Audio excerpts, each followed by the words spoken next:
ਆ ਤੈਨੂੰ ਮੈਂ ਪਿੰਡ ਵਿਖਾਵਾਂ ਬੋਦਾ ਸੀਮਨ ਟਿੰਡ ਵਿਖਾਵਾਂ, ਤੈਨੂੰ ਦੱਸਾਂ ਦੁੱਧ ਕੀ ਹੁੰਦਾ, ਜੁਮਾ ਹਫਤਾ ਬੁੱਧ ਕੀ ਹੁੰਦਾ। ਇਹ ਜਵਾਬ ਉਰਦੂ ਬੋਲਣ ਵਾਲੀ ਕੁੜੀਏ ਨੇ ਦਿੱਤਾ ਹੈ, ਪੰਜਾਬੀ ਚ ਦਿੱਤਾ ਹੈ।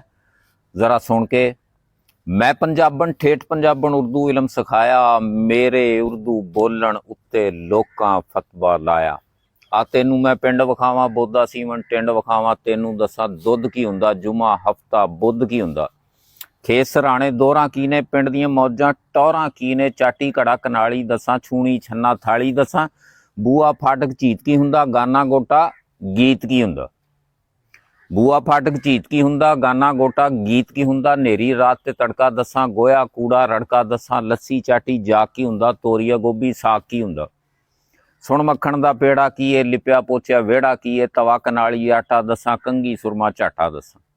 तवा कनाली आटा दसां, कंगी सुरमा झाटा दसां, कोठा छप्पर कंध की हुंदा, गोया कूड़ा गंद की हुंदा, सद कूक ते हाक की हुंदा, डाकर चीक ते बाग की हुंदा, मंजा पीड़ी फट्टी दसां, चौक चबूतरा हट्टी दसां।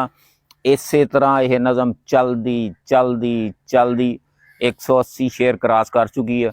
इंशाअल्लाह इसकी भी तादाद कोई नहीं, जूं ही आउंदी गई तो पटक जने यह किताब मार्केट 'ਚ होएगी इंशाअल्लाह।